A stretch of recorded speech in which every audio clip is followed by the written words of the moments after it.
from the Brian Says. This is a follow-up on Milo Warnock.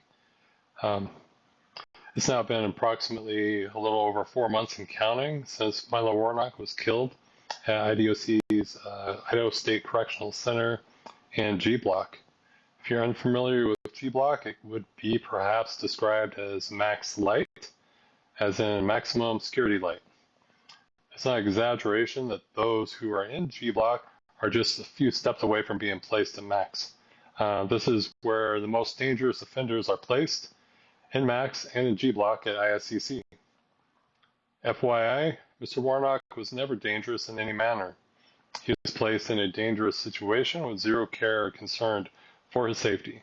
Mr. Warnock was a non-violent offender in prison for a non-violent offense. And again, he was in prison for a non-violent offense.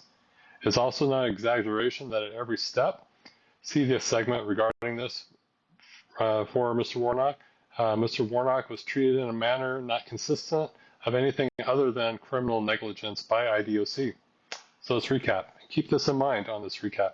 There are cameras everywhere, and I'm sorry to repeat myself. Again, there are cameras everywhere. Mr. Warnock was in a room, his cell, which is within a larger room, a tier that has cameras in it in every area. Within that block, there are officers who walk that unit hourly. And within that block, there's also what we call the bubble. So what's the bubble? Well, the bubble is where all the doors are operated, cameras are observed, and the officers generally are housed. The bubble is where the log is kept. It keeps track of each time that the officer does a tier check, and that tier check should be done every hour upon the hour. So viewers, recall how I said at the beginning that this is max light? Well, that means that this unit is severely restricted. This means that movement for the offenders housed there is always planned and organized at all times, i.e. there is no movement within G Block without approval. So why is there this delay for identifying and releasing information on Mr. Warnock's investigation? Did IDOC forge their tier checks when Mr. Warnock was being assaulted and eventually killed?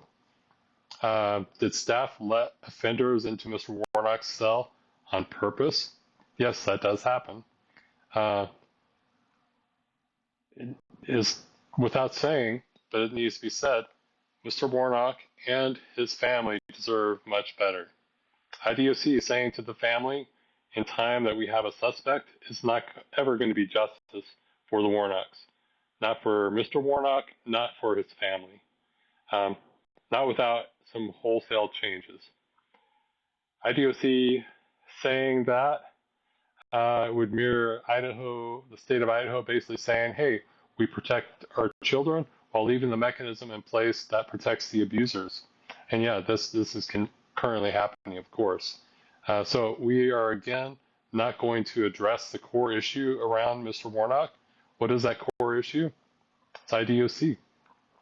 Idaho State Police has already, at this time, ignored human rights violations, the denial of medical services, drug trafficking, trauma, sex with offenders by IDOC staff, and more.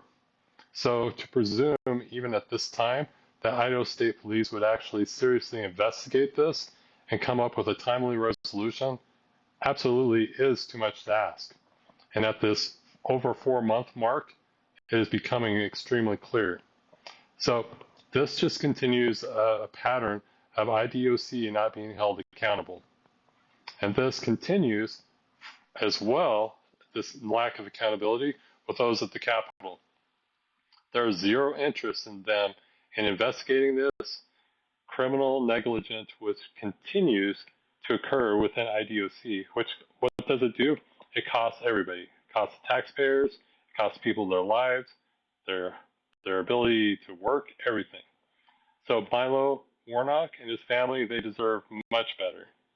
So this is just a reminder, still no justice for Milo Warnock. Be safe out there.